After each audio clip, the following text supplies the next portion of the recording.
Once an author has written 7 memoirs, 3 essay collections, several books of poetry, few children's books, plays, movies, television shows, received dozens of awards, 50 honorary degrees, was a Grammy Award winner, and recipient of the Presidential Medal of Freedom, you'd probably say that person is one confident writer.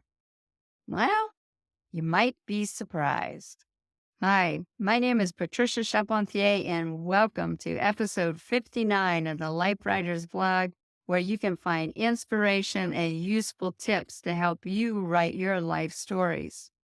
On this, the 5th Thursday of the month, we draw on the wisdom of successful writers. Even with all that evidence I mentioned earlier to prove otherwise, Maya Angelou still had doubts every time she started working on a project. She once said, "I have written 11 books, but each time I think, uh-oh, they're going to find out now. I've run a game on everybody, and they're going to find me out."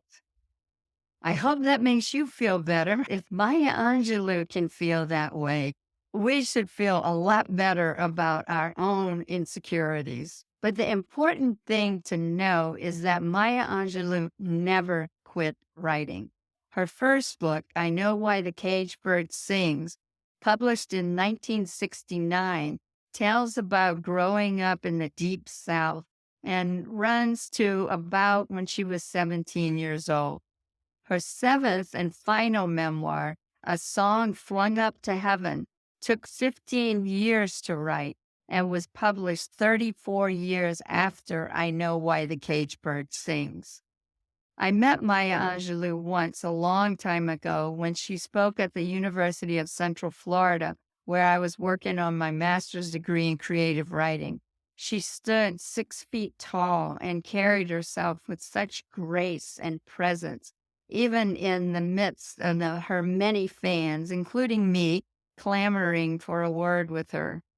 The woman I saw that day was not one I'd ever believe had doubts about her ability to write. But when it's just us and the blank page, insecurity taps us on the shoulder and tells us all the reasons why we're not a writer, that we shouldn't waste our time, that we have nothing anyone wants to read. If we listen to that and believe those words, we're doomed. And people will miss out experiencing our lives firsthand. So when the doubts come, and they will at some point, thank them for sharing and do what Maya Angelou did. Just keep writing. What do you do when you experience doubts about your ability to write? How do you confront that inner critic determined to make you put down your pen or close your laptop? What helps you to write even when you feel like you're an imposter? Tell us about your experience in the comments section below. You might have just the trick we need to silence that critic and fill the page with words. But remember, the only way to do this wrong is to not do it at all. If you write, you are doing it correctly. If you liked what you just watched, sign up to be notified of future vlog posts and upcoming events. Use the buttons below to share this episode on social media or with a friend who might enjoy it. Until next time, everybody, happy writing. If you enjoyed this week's episode, you will love our Life Writers membership. Whether you don't know where to start writing your life stories, have started and stopped many times, or have been writing but want to receive feedback to make your stories better, the Life Writers membership is where you need to be. We have a Get Started roadmap, an extensive library of instructional videos, live events via Zoom, and a supportive and active community. If you want to take the stories that live in your heart and mind and put them onto the page, check out Life Writers at lifewriters.us.